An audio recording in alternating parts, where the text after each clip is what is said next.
Welcome to another episode of Disguise Coverage, part of the Cover One Sports Network. I am Anthony. I am your host here on Disguise Coverage. Find Disguise Coverage on Apple Podcasts, Spotify, YouTube, Facebook, almost anywhere and everywhere that you find other podcasts, you can find Disguise Coverage. While you're there finding Disguise Coverage, please rate and review and subscribe to the pod. It is tremendously helpful.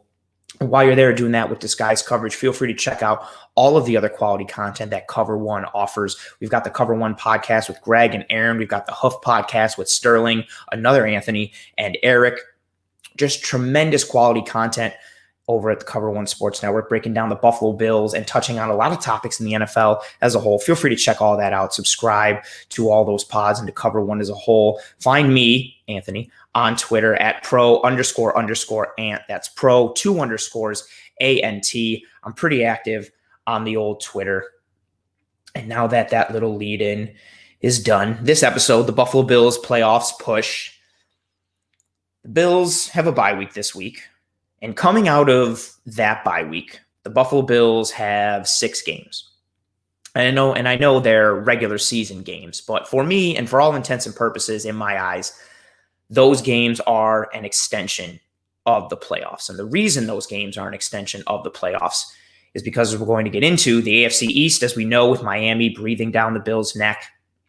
Is still close. It's not guaranteed. It's not a given that the Bills are going to win the AFC East. And the AFC conference as a whole is extremely jumbled. Even though the Steelers are undefeated at the 1 seed and the Chiefs only have 1 loss at the 2, seeds 3 through 9 right now in the AFC are extremely jumbled. It is a mess in the AFC. And to add on top of that, a lot of the teams that are seeded 1st through 9th right now, they're all going to get a piece of each other as we go through the rest of this regular season. There's a lot of matchups of all these teams playing each other and getting looks, and there's going to be a lot of telltale games and signs of who is going to be what as this season progresses. And the Bills are one of those teams. And before we get into that, let's just get it out of the way. I'm not wearing glasses this week. I'm also not wearing a hat this week. I don't want to say that those things are due to the Bills losing to the Cardinals last week, but I'm not going to say they're not due to those things. Horrible loss against the Cardinals, gut-wrenching, not as soul-crushing and heartbreaking as other losses in Bills history, but definitely not an ideal way to lose, especially to see the Bills drive and come back and get the win, and the throw by Elam and the catch by Diggs, and it's not good. I'm still not over it. I don't think I'm ever going to get over it. I'm still legitimately bothered by it. I haven't gone back and watched the game completely. I've watched plays here and there in series and gone through some of the all-22, but it's still eating away at me. I don't want to watch it. And it was a bad loss, but it's not terrible for the entire year. I mean, would I like to go into the bye 8-2 instead of 7-3? Oh, most definitely. I don't think anyone would want to have a loss that they don't have to have, but it's not the end-all, be-all. And I think we're going to see some positive things from the Bills coming out of that bye week. As of this moment right now, heading into the bye, the Buffalo Bills sit at 7-3. They are currently the 3rd seed in the AFC behind the Steelers, who are first at 9-0. The Chiefs at number 2, who are 8-1. The Buffalo Bills are 4-0 in their division, the AFC East. They are 5-2 in the conference, which bodes well for potential tiebreaker scenarios as we go down the road heading into the playoffs. For those of you who don't know, the tiebreaker scenarios when you're out of division with someone else in the conference, the first tiebreaker is head-to-head matchup. If you haven't played that team head-to-head, the next thing you go off of is conference record.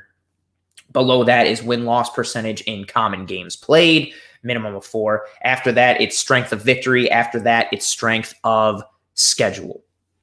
And so the Bills are in decent position when it comes to where they are in the division. Again, being undefeated in the division so far, knock on wood, being 5-2 in the conference, that bodes well for things as we continue to go forward. So the Bills are not in a terrible place. I think there's a little bit of doom and gloom after losing to the Cardinals because of the way in which the Bills lost, and especially coming off of the high of beating the Seahawks the week before. And it was like, well, if we can beat Seattle, and Seattle's a better team than Arizona, which I think that was a pretty common thought, why can't the Bills beat the Cardinals? But I think if you told most people a couple weeks ago that going into the bye week, the Bills are going to be 7-3, most people would have thought, okay, we lost to the Seahawks and we beat the Cardinals. But when you beat the Seahawks and then lose to the Cards, takes a little bit of the air out of the balloon. But the Bills are still in good position. 7-3, 4-0 in the division, 5-2 in the conference.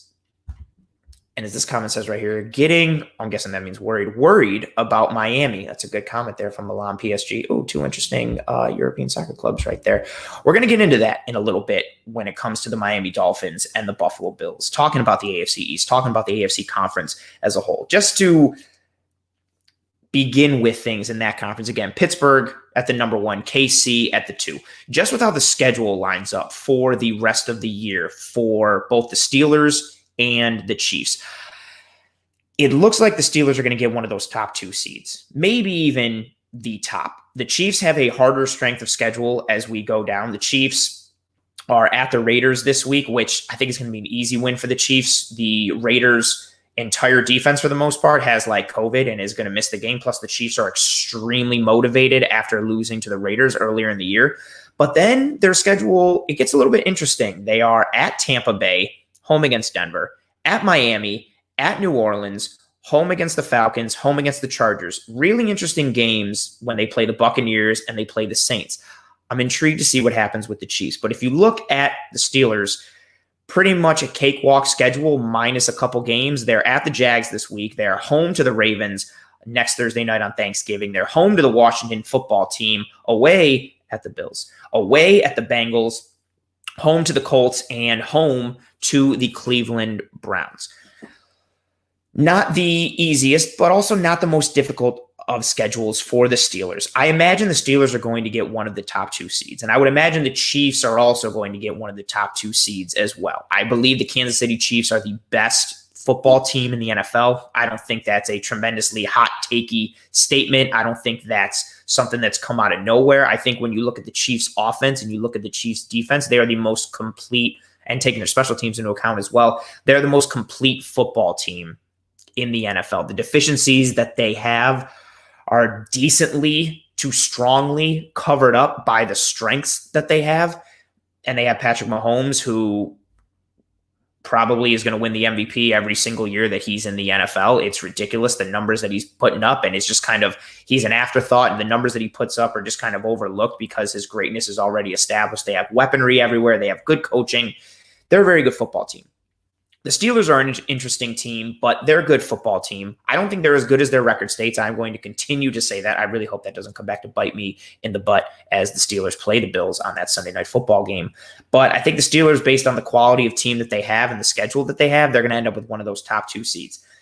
Everything else after that, as I mentioned in the lead into this episode, is a jumbled mess. Right now in the rest of the AFC, you've got the Bills in the 3rd seed, 7-3.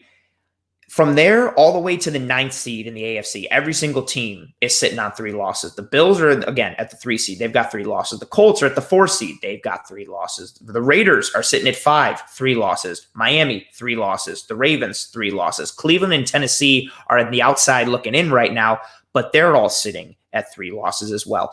To add to the jumbled mix and mess that is the AFC here, I mentioned it a little bit, but there's a lot of teams that are all going to play each other. This week, the Titans play the Ravens. Then they play the Colts next week. They also play the Cleveland Browns. Cleveland has games against Baltimore and also a game remaining against Pittsburgh. The Ravens have a light schedule, but again, they play Cleveland, they play Tennessee, they play Pittsburgh. The Chiefs play the Dolphins. The Dolphins also play the Raiders. There is a lot of opportunity for moving and shaking going on in this conference. And we're going to see it starting with this week with Tennessee and Baltimore. Oh, I want to hit this comment real quick. I have a feeling Ben won't finish the season. He got old real quick, plus injuries are catching up to him. He had that knee injury against the Cowboys. I will never doubt Big Ben. I've seen him get hurt and look like he's going to be done for a game or done for the year, and he just manages to always come back. Always come back, always come back. And even so, the key to that team this year is the defense and some of the supporting cast weaponry around Ben. I will say that if Roethlisberger is out for the Steelers, it makes a big difference for that team. But I don't know if we can guarantee or count on someone being out. If he's in there, I'm taking everything at face value as of now. So I'm going to assume and believe that he's going to finish the year and he's going to quarterback them into the playoffs. And with that, they're still a dangerous team. But I like where your head's at. And I understand where your head is at. So again, you've got teams 1 through 9 right now in the AFC. They're going to see a lot of action against each other. They're going to see a lot of potential matchups, and that includes the Bills.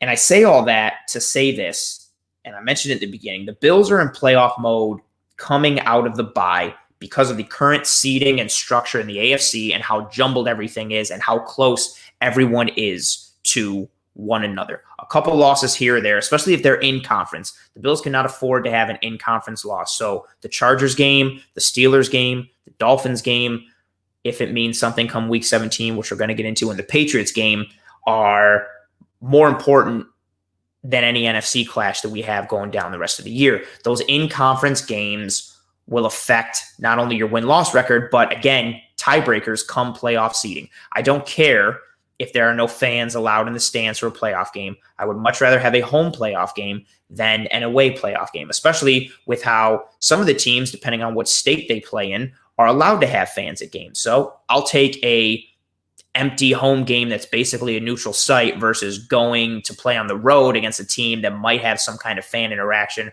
or fans in attendance. I would much rather have that. The AFC, again, jumbled. A loss here or there could be the difference between being the 3 seed or being the 4 seed, which isn't the end of the world, or in the Buffalo Bills case, with how Miami has done and how they continue to win. A loss here or there could be the difference between the Bills winning the division and being the 3 or the 4 seed and not winning the division and coming out and finishing in a wild card spot anywhere from 7, 6, or 5. And I don't want that. I don't think anybody wants that. One, from the practicality aspect of being a division winner. I want to be a division winner. I want the AFC East. I want that crown. If not even just for the home game, just for the emotional attachment to it. I'm not one to use emotion and heart to outplay or overshadow practicality and the actual on-field representation and meaning behind it. But I want to be the AFC East champs, and I don't want Miami to get that. This was the year. This was supposed to be the Bills' year. Miami, I understand that they're a good team, but this should be the Bills' division. This should be the year that the Pats get knocked off, and it looks like that they will, knock on wood, and it should be the Bills to do it. They're the best team in that division. It's their year. It should be their year. I want the AFC East, but Miami is not going to make it easy. I know we've heard a lot of talk about Miami, and there's been a lot of coverage for them in the media outlets and what Tua's done and what the defense has done. And they're a good team. I said it last year coming out of the season, what they did and what Brian Flores did, he got a lot out of a roster that was meant to only get a little. Brian Flores is a good coach. I think Tua is a very, very, very, very good quarterback, even in just what he's done in the small sample size as a rookie. I think he's performing well, but long-term, I thought he was going to be a really good quarterback. I know Burrow looked good coming out of college, but Tua's legit. Devontae Parker's legit. They've got good pieces on the offense, on the defense, and in the coaching staff. They're a good team. They're a quality team, and they're not going to go away. The Miami Dolphins schedule the rest of the year. They are at the Denver Broncos this week. They are at the New York Jets the week after that. They are home to the Bengals, home to the Chiefs, home to the Pats, away at the Raiders, and then away at the Buffalo Bills in week 17. Do not be surprised and do not get worried and flustered and fret if after these next 3 weeks, the Miami Dolphins are sitting there at 9-3. I think the Dolphins beat the Broncos this week, especially with Drew Lock having multiple injuries. He may not play, and even if he does, he's banged up. Don't be surprised if Miami beats the Broncos this week and move to 7-3. Don't be surprised if they beat the Jets the week after and move to 8-3. Don't be surprised if they beat the Bengals the week after that and are sitting there at 9-3 after 12 games.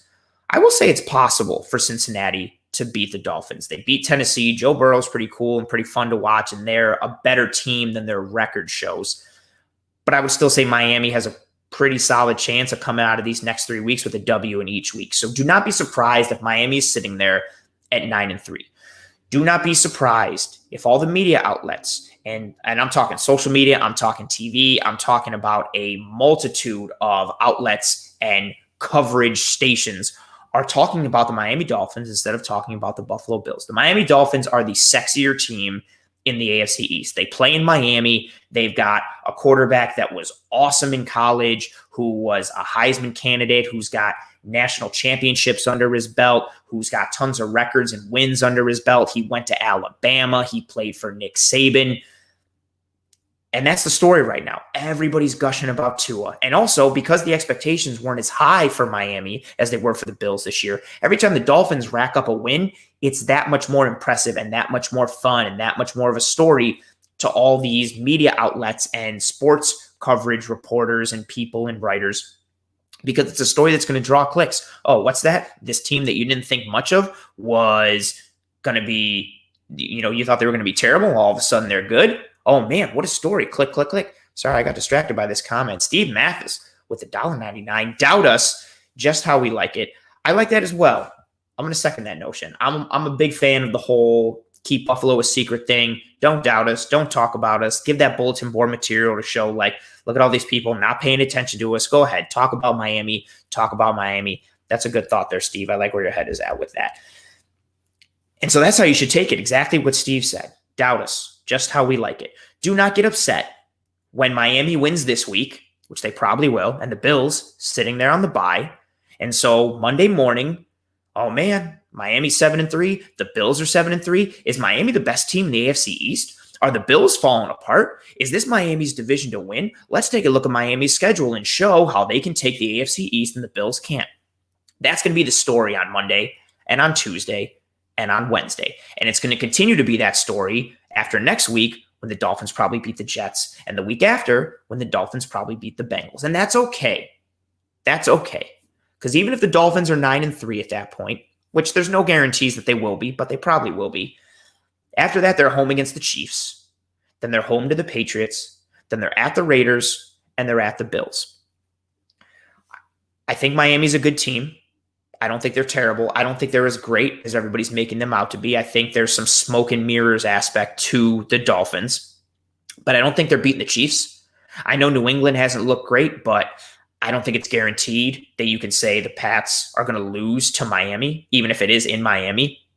The Raiders, for their deficiencies and some lackluster plays and roster development, they're still a good football team. There's no guarantee that the Dolphins are going to beat them. And then it comes down to the Bills game in week 17. I see Miami, again, in the next 3 weeks being 9-3. Very realistic and legitimate possibility. But you could also make a case that after they're 9-3, there's a chance that Miami could come out of that looking 9-7. There's a chance that the Miami Dolphins could finish this year 9-7 or 10-6, however you want to put it. But do not get annoyed or worried or too fearful if Miami starts to reel off these wins these next 3 weeks and everybody and their mother starts talking about it and putting Miami up on the front page of websites and papers, and Tua's getting all the spotlight, Tua's getting all the shine. That's fine. But expect it and understand where it's coming from, because, again, Miami is the sexier team. They're the sexier pick. They're a bigger market than Buffalo. I'm sure the NFL would love to see Miami succeed and Tua lead them to a championship or division crown or playoff appearance, however you want to go through it. They're the sexier team than the Bills. The media is going to like that, and they're going to push that story.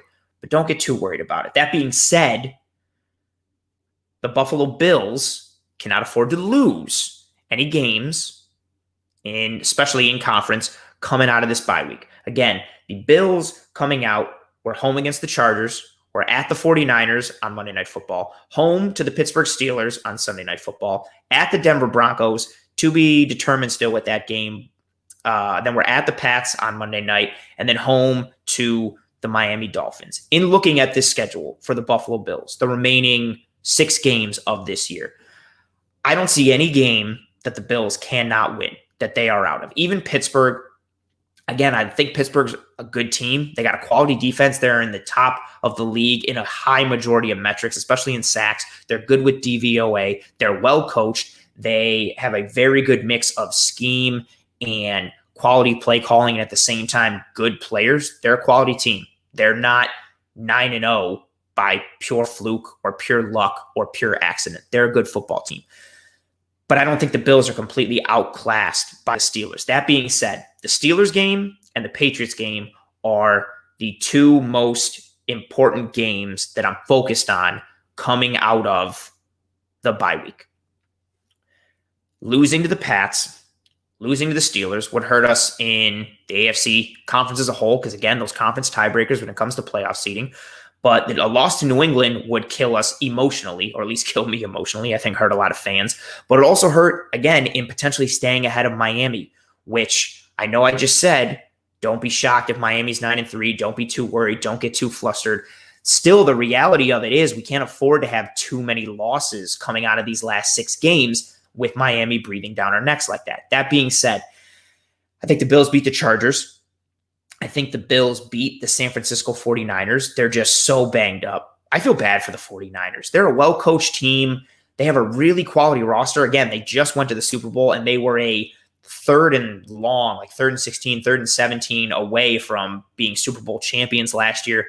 Really good quality roster. Even though Jimmy Garoppolo isn't extremely great or a tremendous quarterback, he's still good enough to get the job done with that offense and with that team. They're a really good team, and it sucks that they've lost so many games this year due to injury, and they've lost man games and plays due to injury, and it's all been quality players that have been hurt. But that being said, the Niners game, they're still a well-coached team, but they're not going to have their studs. They're not going to have their horses. They have some.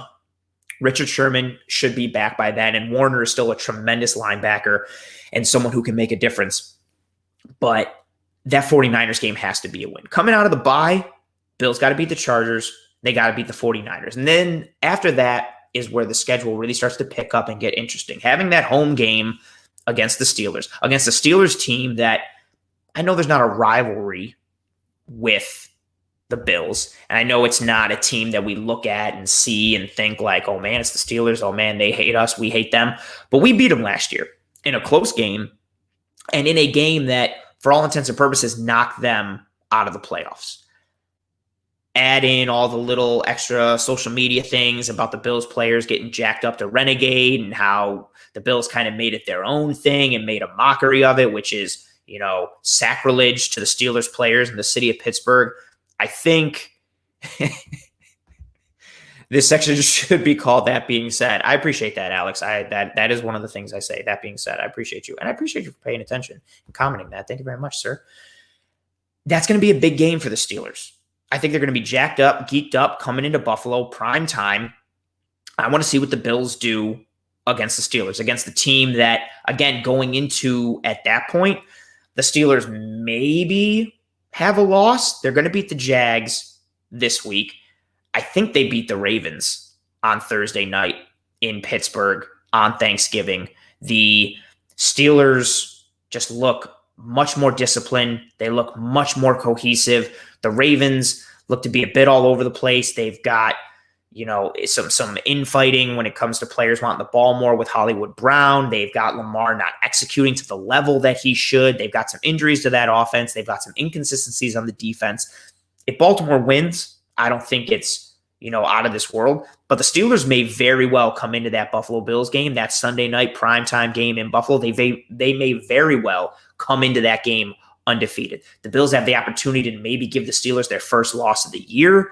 It's a primetime game. It's against the team that's going to be one of the either the 1 or the 2 seed in the AFC East. I'm sorry, the AFC as a whole at that point.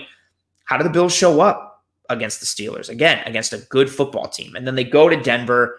Bills should win that game. And then they're at New England. Another primetime game, a team that the Bills just barely got a win against earlier in the year. That's also a point I wanted to bring up too, for as ridiculous and terrible as the loss to the Cardinals was. Greg Thompson from Cover One brought this up earlier in the week, I believe on the Hoof podcast when we were doing that show. For as ridiculous as the Cardinals loss was, losing on a Hail Mary, losing on a play that wasn't even really a Hail Mary, it was just a broken play that ended up being a jump ball tossed to the end zone and the Bills lost. Think about how ridiculous of a win it was for the Bills against the Pats, where the Pats are basically driving the ball down the Bills' throat, definitely in field goal range, could arguably have a chance at a touchdown as well. And then Cam Newton gets the ball punched out by Zimmer, a practice squad guy who's been called up. He punches the ball out of Cam Newton's arm, and the Bills get it and they win. For as ridiculous as the loss was to the Cardinals, we also kind of got a ridiculous win against the Pats. I think that's a game the Bills still should have won. They outplayed New England in that game, but that's a game the Bills could have come away with losing instead of winning. So it's almost a little 1-for-1. And going to New England in prime time later in the year, I know the Pats are not a good team statistically and on the field when you watch them with the eye test. I think Cam still looks deficient in certain areas and they're still banged up. But if this team gets a bit healthier and they get on track a little bit and they start believing a little bit, maybe it's just the paranoid Bills fan or Bills analyst that still exists in me, but I will not count that game against New England late in the year as an easy win or chalk it up as an easy W. I mean, I wouldn't do that as a whole against any team in the NFL, but the Pats, they still have that mystique. They still have that ability to mess you up and do something that can screw you up. It's the same way that I'm looking at them when it comes to when they play Miami later in the year. I know Miami played them tough in the first game with Fitz, and Miami's probably the hotter team at that point. But I don't think you can look at that game and be like, well, Miami's going to beat New England. I know New England is not a good football team this year, but at the same time, with the same token, they are not a pushover.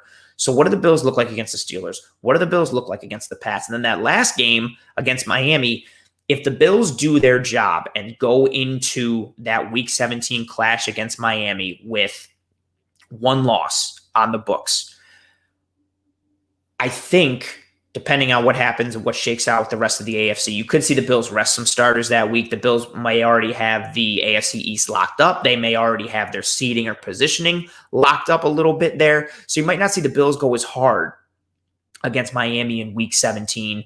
So maybe Miami gets that win, and maybe that puts them into the playoffs, which is a very interesting thing to see if the Bills in Week 17 have the division locked up, their playoff seeding locked up, and if they don't play their starters and Miami gets the win and it puts Miami into the playoffs, what does that look like going forward? Because as of right now, granted, we have a lot of time left, but as of right now, the first round playoff matchup in the AFC is the Bills versus the Dolphins. The Dolphins have the 6th seed. The Bills have the 3. That's what we're looking at right now in this shape or form. And we also got some other cool matchups if it were to go down. Kansas City would play Baltimore. That would be an awesome first round matchup. They got some bad blood, and Kansas City has always gotten the better of Baltimore. But that's an interesting thing to keep an eye out for as well. But the theme of this episode, the Buffalo Bills playoffs push, coming out of the bye week, Bills got to do their job. It's as simple as that. Don't worry about Miami. Don't worry about everything else that is a mess in the AFC when it comes to how jumbled everything is. Do your job every single week. Beat the Chargers, beat the 49ers, maybe beat the Steelers, beat the Broncos, beat the Pats, and then we'll see what happens with Miami come Week 17. What's good for the Bills and what's exciting is there's no definitive loss for the Bills coming out of the bye. I think they've got some games that are a little harder than others, a little murkier than others, but the Bills coming out of the bye week, there is no game that's like, well, that's a loss. Every single one of these games is winnable for the Buffalo Bills, even against the Steelers. Even if the Steelers come into that game undefeated and everybody and their mother is picking the Steelers to win, which will probably happen, I don't think that game is unwinnable for the Bills, especially with how the Steelers have been beaten through the air at times this year. I know they blitz a lot. They blitz a ton. They blitz over 40%. They lead the league in sacks. TJ Watt is fantastic. Minkah Fitzpatrick has done a tremendous job in transforming the back end of that defense since being traded from Miami.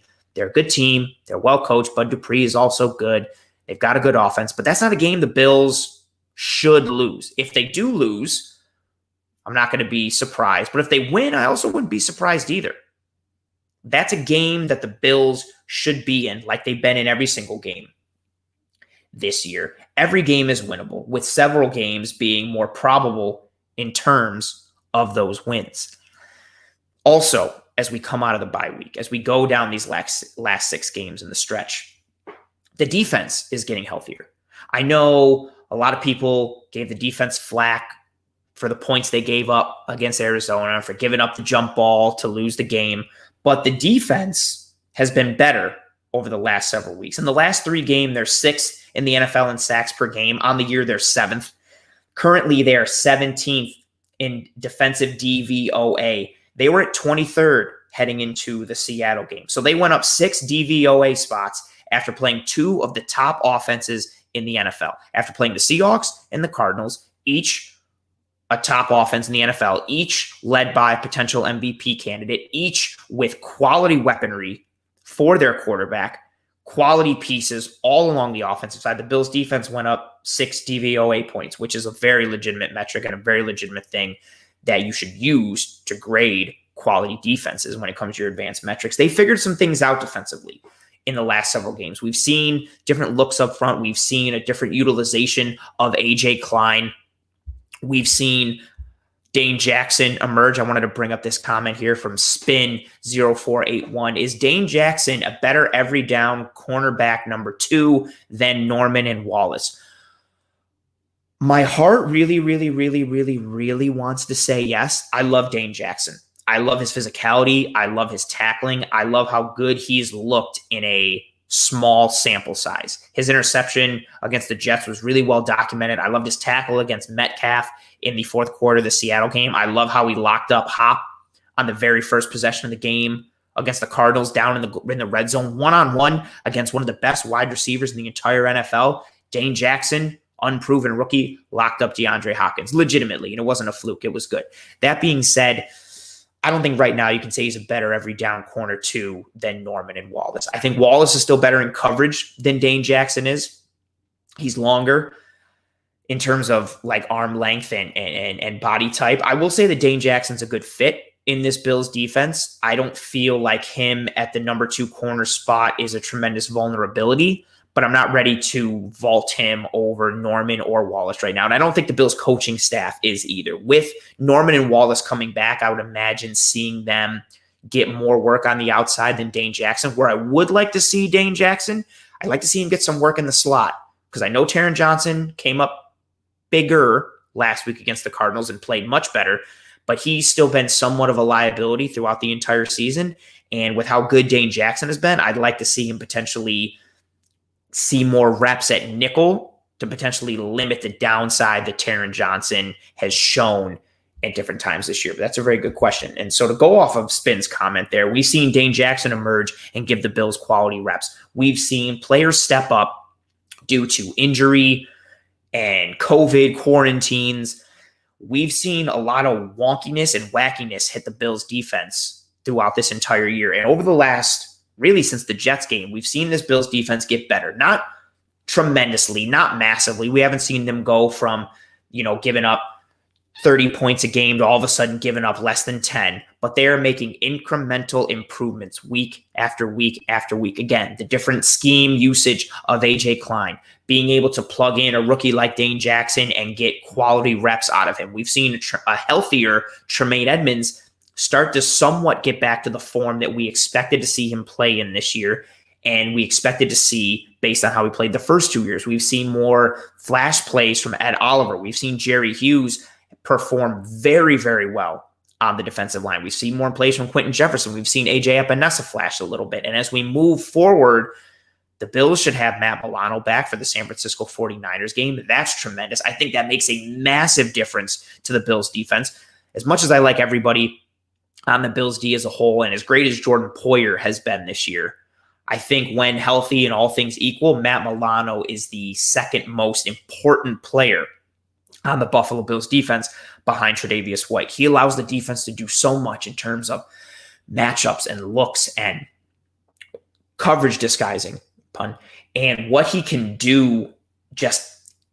He transforms the defense, and he makes Tremaine Edmonds a much better player. Having Matt Milano back is going to be a massive boost for this defense. And if he's healthy, which he should be after having all this time to rest with the weeks on IR and the bye week and the week before, he should be rounding into form, rounding into health. Combined with the players coming back from COVID as we come out of the bye week, the Bills defense is getting healthier, and it was a defense that was already getting better. When you add starting caliber players to that defense, they're going to continue to get better. Again, they figured some things out defensively. Take the Seahawks game. I know the Seahawks put up 34 points in that game, but 7 of those came on that crazy busted coverage that led to the 50-yard touchdown pass from Russell Wilson. And another 7 of those points came to DK Metcalf in garbage time. So you can kind of make a case that the Bills held the Seahawks, one of the top offenses in the NFL, and they held Russell Wilson, MVP favorite at that time, to basically 20 points. And they hit him a bunch, and they sacked him 5 times, and they had 4 takeaways. They created chaos and havoc and disrupted one of the best offenses in the NFL. And even against the Cardinals, I know they gave up that fluky play at the end to lose the game. And I know they gave up over 30 total points. But when the offense went to sleep in the third quarter, it was the Bills' defense that kept them in. When it was the offense not executing in the fourth, it was the Bills' defense that was forcing 3 and outs, getting takeaways, keeping Kaiir penned in the pocket, locked in. It was the Bills' defense that kind of kept the Bills in the game. They haven't been perfect. They haven't been great. I still think they're underachieving versus expectations that we had for them going into this year, but all is not lost for this defense. And as they continue to get healthier, this defense will continue to get better. I want to pull out this point here from Alex. Every win hasn't been glorious, but every loss hasn't been atrocious. We can match up with any team, and it seems pieces are falling into place. Hopefully, that includes the run game. That's an excellent comment from you, Alex, and I want to use that to segue into the running game because in addition to the defense getting healthier as we move forward, we also should see a healthier offensive line moving forward. We can get Mitch Morse back into the lineup along with Cody Ford and being able to see both of them play with John Feliciano. We should be able to see a stronger offensive line performance, especially when it comes to the running game. And that's what the Bills need. We need better offensive line balance. In pulling some of the numbers, seeing yards per carry in terms of the left side of the offensive line and the right side versus the offensive line. In summation, the left side good, right side bad. The yards per carry by direction. Outside the left tackle, the Bills have averaged 6.7 yards. Left tackle, 4.2. Left guard, 4.5. Right guard, 1.9. Right tackle, 2.9. If you look at explosive runs, which are yards, runs of 10 yards or more, 13 explosive runs to the left side of the line, only 3 to the right side. The right side, for as good as Darrell Williams has been, he's been very good at right tackle. But that right side has been a weakness. Getting Ford back along with Morse and having them play with Feliciano and having Dawkins at left tackle and Darrell Williams at right tackle, that is the full complement of offensive line weaponry, offensive line pieces that we would like to see the Bills have. They're going to come back into the fold. They're going to continue to get healthier. We are going to come out of this bye week stronger just in terms of health and pluggability for the pieces that we have. I also wanted to touch on the point that Alex made. I'm going to pull it up again for those watching the video stream, where he said, we can match up with any team. That's something that I wanted to pull up because it's something I have in my notes. As the Bills go towards the playoffs, again, this Buffalo Bills playoffs push, the 6 teams that they face for the rest of this year, they can match up with any of them. I don't see any of the remaining 6 games on the year being a definitive loss for the Buffalo Bills. That's the same thing come playoff time, I think, for the Bills. Would I, of course, rather match up with certain teams than others? Yes. I would much rather play the Raiders than I would the Chiefs. I would much rather play the Dolphins than I would the Steelers. There's obvious pros and cons to playing each team. There's obvious matchup differences and differentials and things you have to consider. But there is no team in the AFC that the Buffalo Bills cannot hang with.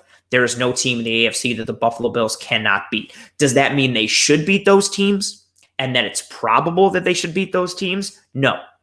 Do I think the Buffalo Bills can beat the Kansas City Chiefs? Yes, most definitely. Do I think there's a high probability of that happening? No. But they can. They're going to have to outscore them. They're going to have to execute better on offense. They're going to have to execute better with their defensive scheme if they were to play them again. But I don't think they're completely holistically outclassed by the Chiefs. The Chiefs, to me, are the best team in the NFL. Again, they are the most complete team. With how good their offense is, I don't think anyone's perfect, but their offense is like a 9.5 out of 10.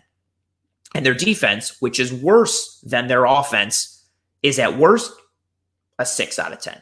They're a good football team. They're well coached, and they got studs everywhere on the offense. They had some cap magic in the offseason to be able to give Mahomes that extension and then still keeping Matthew and Chris Jones on the defense, who are 2 stud playmakers on the defense who probably don't get enough shine and recognition because all anybody ever talks about with Kansas City is their offensive pieces and Andy Reid and Eric Bieniemy, which is fair because their offense is great. Reid is awesome. Bieniemy's great.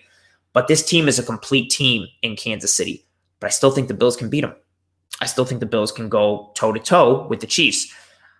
I think the Bills can beat the Ravens. I think they can beat Miami, which they already have. I think they can beat the Raiders again, which they already have. I think they can beat the Browns. I think they can beat the Steelers. I think they can beat the Colts. I know we lost to the Titans, but I think we can beat the Titans.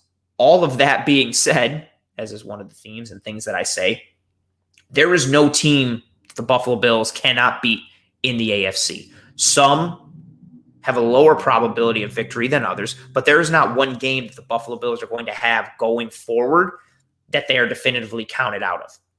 And that is something that is tremendously awesome to have as a Buffalo Bills fan and as a person who watches and analyzes the Buffalo Bills. To have a team finally that is going to be in every game from a positive standpoint and not just like, well, they're good enough to like be in it, but they're probably not going to win it. They're good enough to lose by like 10, but they're not going to win. That's not this Bills team. This Bills team is legit. And I know the Arizona loss sucks. It's not good. It's still heartbreaking. I'm probably never going to watch it or want to talk about it ever in my life, excluding the fact that I'm talking about it right now.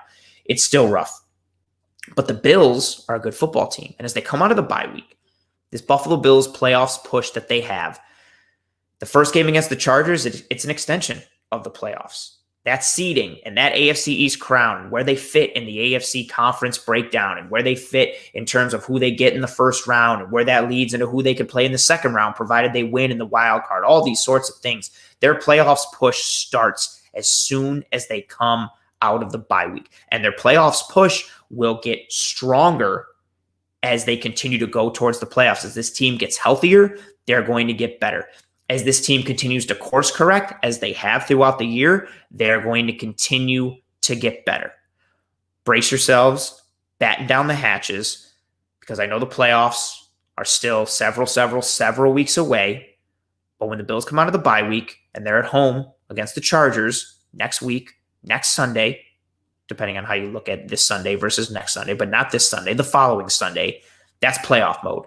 Bills can't afford a conference loss. They can't really afford any. Miami's breathing down their neck. The conference is a jumbled mess, but the Bills are in the thick of it. They're one of the top teams in the conference, and they can hold their own with anyone. And it's going to be exciting, and I'm pumped for it, and you should be pumped for it. And don't let yourself get too down from that Cardinals loss. I know it wasn't fun, but it'll be okay. And that's going to do it for this episode of Disguised Coverage. That's why the Toodles, you guys, is up on the screen. If you're watching on the video stream and watching along with me live, Toodles, you guys, means that's the end of this episode. I want to thank every single person who engaged with me on this episode, who rode with me on this episode. Thank you very much, as always. Again, I am Anthony. I'm the host here on Disguised Coverage. Please rate and review and subscribe to Disguised Coverage on whatever podcasting platform you are watching or listening on, or YouTube, whatever you're using to view this episode, listen to this episode, whatever. Rate and review and subscribe, please. And thank you. Follow me on the old Twitter. Again, the handle is pro__ant. That's pro_ANT. I hope you and your family and friends and loved ones are all staying safe and healthy. Please continue to watch over each other and stay safe. And I will see you guys next week.